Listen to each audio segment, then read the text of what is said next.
ज्ञान इंद्रिया। ज्ञान इंद्रिया का मतलब ये होता है कि पांच ज्ञान इंद्रिया आंख देखती है लेकिन बताती नहीं है। नाक सूंघता है, गंध सुगंध का इसको ज्ञान होता है नाक का कि गंदगी आ रही है, अच्छी चीज महक आ रही है। लेकिन जो मुंह होता है तो मुंह देख बताता है लेकिन देखता नहीं है। तीन हो गए। और चौथा होता है माइंड, ब्रह्मांड। चौथा है पांचवा शरीर है, मतलब यह स्थूल है। इसमें स्थूल के अंदर तीन शरीर हैं। पहले कहते हैं कारण, दूसरा महाकारण, सूक्ष्म शरीर। तीन शरीर इसके अंदर है। सूक्ष्म सो जाता है तो कारण जागता है। जब कारण जागता है तो सपना देखता है। और जब वो सपना देखता है तो जब वो उसको आंख खुलती है तो कहता अरे आज मैं चित्रकूट गया, बड़े बड़े दर्शन किए, बड़े बड़े मंदिरों में जाए, संतों को प्रवचन सुने, अच्छे संत दर्शन मिले, मेरा जीवन सफल हो गया। कहने का मतलब यह है कि कर्म करो अच्छे, बुरे कर्म करोगे तो नरक के वासी होगे। इसीलिए जहां तक हो सके तो गुस्सा की वो रोकना है, कर्म को, बुरे कर्म को रोकना है, और धैर्य को धारण करना है। जैसे कहते हैं कहावत में कि मां मरे और घी धरे, गमय समूची खाए, अब पिता मार भक्षण करे, तर वैकुंठ जाए। पिता के वचनों को पालन करे, माता का ज्ञान, माता जो कहती है अच्छा शिक्षा देती है बालक को, बुरा नहीं सिखाएगी, चोरी नहीं सिखाएगी, उसको कहेगी कि बेटा पढ़ो लिखो, विद्वान बनो। विद्वान बन के जब तुम विद्वान हो जाओगे, अच्छा ज्ञान मिलेगा, या संत हो जाओगे, या कोई तुम्हें सर्विस मिलेगी, तो जीवन तुम्हारा सुख से व्यतीत होगा। इसलिए इस शरीर में और तुम्हारे जीवन में दुख कभी नहीं आएगा। इसीलिए माता अच्छा ज्ञान देती है। माँ मारे और धी धरे, धीरज धरे। ऐसा नहीं है कि माँ को मार करके हम गम समूची खाए। गम का मतलब यह गम है, गम साधो। कोई गाली दे रहा है तो हमें तुरंत गाली नहीं देना चाहिए, क्योंकि हमारे पास गम है। मनुष्य को समुद्र के समान रहना चाहिए।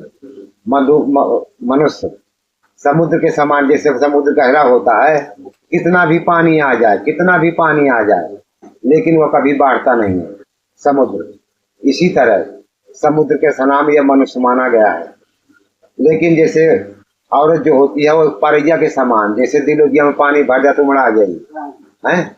इसीलिए मतलब आदमी को ज्ञानवान होना चाहिए और अपने कर्म को कर्म विचार करना है। मन बुद्धि चित्त अहंकार, मन को अपने बस में रहना चाहिए।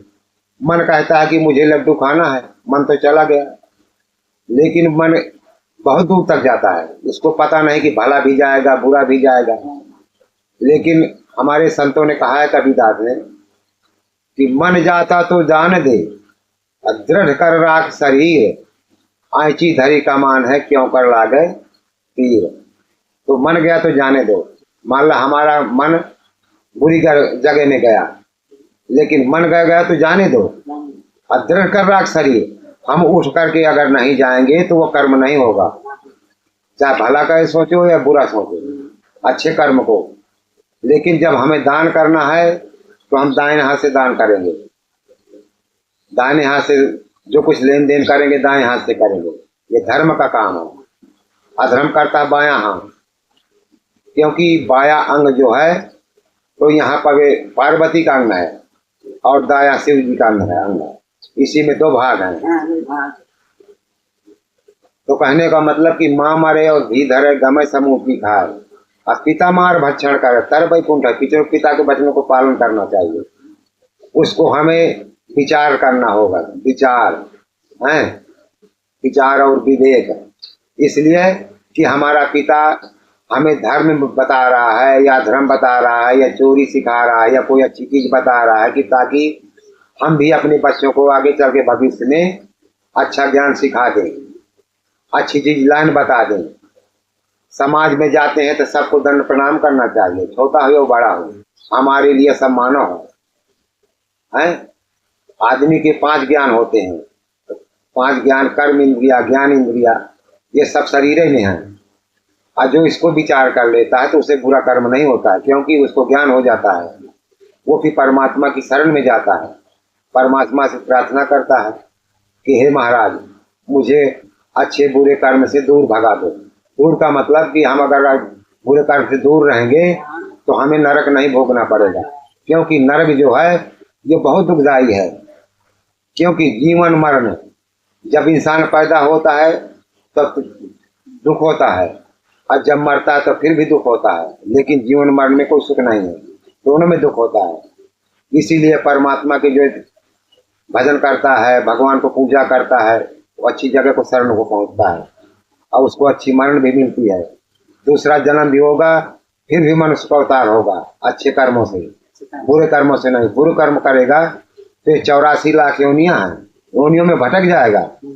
क्योंकि भटकते भटकते, इसीलिए रामायण में भी तुलसीदास जी ने, महाराज ने लिखा है कि बड़े भाग मानुष तन पावा, सुर दुर्लभ सत ग्रंथन गावा। तो परमात्मा अगर अच्छे कर्म करेंगे तो वो अच्छा ज्ञान भी होगा। मरने के बाद भी कभी कभी बुजुर्ग लोग, जो साथी लोग हैं, बचपन के आदमी हैं, तो वो भी याद करते हैं कि यार फलाना आदमी इस तरह का था। इसीलिए जो कर्म कर तो अच्छे करो, लेकिन बुरे कर्म नहीं, क्योंकि बुरे कर्म से नरक मिलेगा, और जब नरक मिलेगा तो 84 भोगना पड़ेगा। और 84 अगर बताओ, 84 लाख में कितने भी, पता नहीं कितनी योनियां हैं 84 लाख में। अंडिज, पिंडिज, स्वातिज, उद्भिज, 4। उद्भिज कहते हैं वृक्षा को, स्वातिज, उद्भिज। स्वातिज माने जैसे लाही में लासी लग जाती है, स्वातिज जैसे उसे कहते हैं, जैसे जुआली। उद्भिज माने वृक्षा है, स्वातिज, उद्भिज, अंडिज, पिंडिज। अंडिज कहते हैं कि जो पशु पक्षी हैं तो अंडा से पैदावार देते हैं। पिंडिज कहते हैं मनुष्य को, जैसे पशु है, आदमी है, ये पिंडी से पैदा होता है। लेकिन परमात्मा सबको अलग अलग कर्म के आधार से सबको अलग अलग विवरण कर देता है। इसीलिए कि जैसा जो कर्म करेगा उसी योनि में जाएगा वो। इसीलिए जो ज्ञानवान मनुष्य होगा, ज्ञानवान विद्वान होगा, विचार करने वाला होगा, विवेक करने वाला होगा, तो अच्छे कर्म करता है, बुरा कर्म कभी नहीं जाएगा। इसीलिए कवि ने कहा है कि मन जाता तो जान दे दृढ़ कर राख शरीर, ऐची धरी का मान है क्यों कर लागे तीर। हम तीर का मान नहीं उठाएंगे तो तीर चलेगा नहीं है। इसीलिए कहा कवि ने बता, यह सब मनुष्य के लिए बताया गया, पशु को नहीं। पशु को ज्ञान नहीं है, मनुष्य को ज्ञान है। मनुष्य जानता है कि कौन पाप है, कौन पुण्य है। इसीलिए मनुष्य को जितना का हो सके, जितना कर सके, 24 घंटा में 4 क्षण 24, 6 घंटा का परमात्मा ने समय बना करके भेजा है। 24 घंटा इसीलिए बनाया है कि 6 घंटा तुम काम कर लो, 6 घंटा अपने गृहस्थी का देख लो, 6 घंटा रात दरबार कर लो, या वेद वेदांत कर लो, या पूजा कर लो, हैं, और 6 घंटा नींद मार लो। इसीलिए 24 घंटा ये बनाया गया है मनुष्य के लिए। लेकिन मनुष्य को माया में फंस करके वो झूठ भी बोलता है, कपट भी करता है, बेईमानी भी करता है, लेकिन रहना नहीं है। 80, 85 से और 90, 100 के अंदर ही जाना है। लेकिन वो सोचता है कि मेरे बेटों को हो जाएगा, मेरे नाती पोतन को हो जाएगा। ये सब अलग अलग श्रेणी है, पैदा अलग होना है, अलग जाना है, कोई किसी के साथ में जाता नहीं है। लेकिन अच्छे बुरे कर्म को जो विचार करता है, तो विचार करने वाले के लिए ही बताया गया है। अब जैसे किसी को मान ले भैंस के आगे बीन बाज, भैंस पगड़ा रहे, उसको ज्ञान नहीं है, तो पशु है वो। भागवत पुराण सुनने जाती हैं, कहीं भागवत हो रही है, मान लो गांव में शंकर जी ने हो रही है, तो वहां दरबार करती हैं, भागवत अलग हो रही है, उन्हें ज्ञान नहीं है। कहीं पूछा जाए कि क्या सुना, क्या हुआ, अरे कहीं बहुत नीक बात है, बढ़िया गावत है, बस उसको यह पता नहीं कि कहाँ कथा चल रही थी, क्या कहाँ से कथा हुई, कृष्ण भगवान की कथा हुई या गोपियों को हो गई, कोई उसको पता नहीं है। दरबार में लगी रही और तब पर पल्ला उठाया, नीचे पीक मारी और उसको ढक दिया अब चलते समय में अपना कपड़ा लत्ता फटकार दिया, अब बस वहीं झड़ गया, चला गया।